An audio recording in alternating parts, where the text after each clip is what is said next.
Hello there people of the internet, I am Deadeye Gaming and I'm here with a little bit of a tutorial on how to do the final heist quickly and without losing much money. So let's get started. So this is in correlation with the double XP that is currently on for the final heist, which grants you, if you do it on hard, 2.5 million, which is quite a bit of money.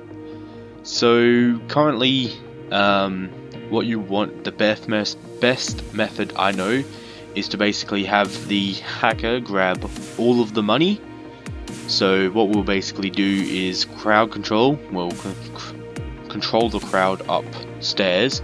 Then the demos man will just take out everything the demos man needs to do.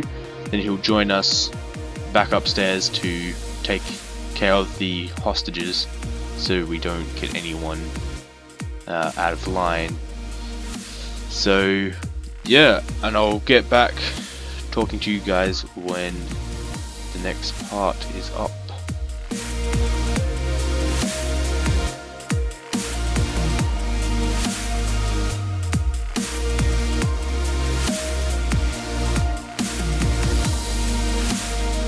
Okay, and we're back. As you notice on the screen currently, it says that you can only hold 1.25 million, which is not the case.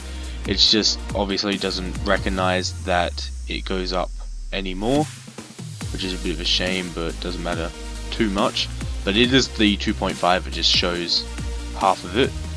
But basically here you'll just want to take out all the guards, and I don't think it matters if the person carrying the money gets damaged, but you basically just want to race down here. It helps if you've got rocket launchers or miniguns. That speeds up the process a lot quicker. You also want to buy lots of snacks and armor, because you sometimes need to re-equip it. So what you want to do at this part is run to the bikes as you normally would, but this is where it changes a little bit.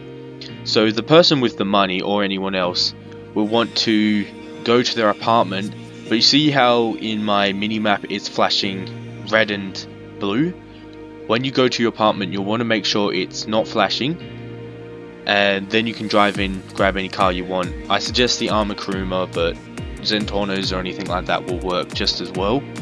So that saves you a bit more, so the person carrying the money doesn't get damaged.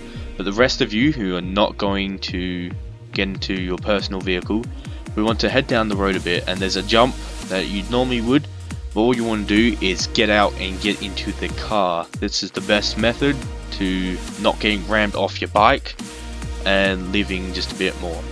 So I'll be back for the next section again.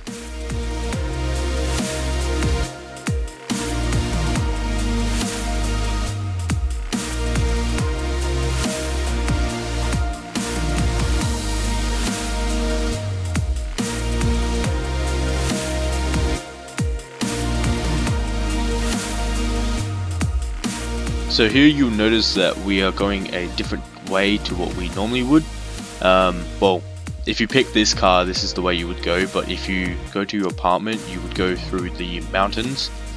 And so this, you'll just want to go along this road, try and avoid all the roadblocks, try not to crash too much. Unfortunately, we did quite a bit of that, but the train track, you want to go up that, because that you bypass a few of the roadblocks. So then you'll just want to keep going, taking out the helis, and then when you get to the bridge, you'll want to take a left instead of keep going, because what happens is when you get to this point, it says that you've already done the jump, so that saves you a lot more time and the risk of falling off your bike and dying, or getting hit by the bike, or if you decide to take a car off the cliff and dying that way. It just bypasses all of that and it gets done a lot quicker.